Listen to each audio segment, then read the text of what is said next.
Got this one here from Brian. Looking back in hindsight, if it was your decision, who would you have had run over Stone Cold Steve Austin? Who would you have booked to run him over? And who would you have booked to be the higher power? Good questions. Regarding Steve Austin and the car angle, Triple H.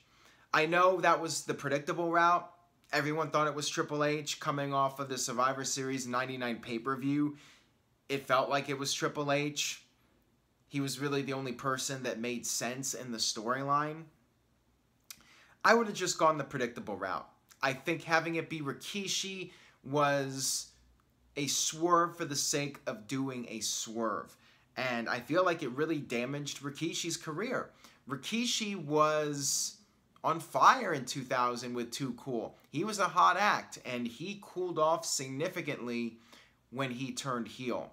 I think it was a big mistake, and WWE realized it and did go with Triple H eventually, but it should have been Triple H from the get-go instead of WWE trying to swerve people. It felt like they just pulled Rikishi's name out of a hat and said, okay, it's going to be Rikishi.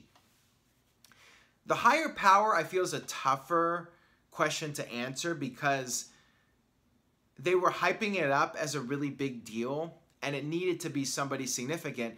The problem is they really had nobody significant to go with. There was a rumor, I think at the time, about Christopher Daniels possibly being the higher power. The problem is he didn't have the star power to really fit in that role with the way they were hyping it up and acting like this is somebody who has even greater influence and power than The Undertaker. So at the end of the day, WWE, booked themselves into a corner. They did all this hype for it, so they had to have somebody significant in that role, and it ended up being Vince McMahon. Really didn't make any sense whatsoever in the storyline because Vince was against The Undertaker, and are we really supposed to believe that for 3 months he was feuding with these guys and it was all part of a plan to screw Steve Austin? It was really far-fetched. But I will say they made it work to the best of their ability. Jim Ross was great reacting to it. Vince was great. Steve Austin was great.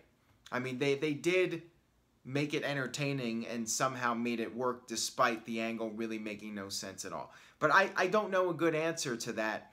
Who should have been the higher power? I can't think of a name at the time that would have really fit other than Vince. I just don't know.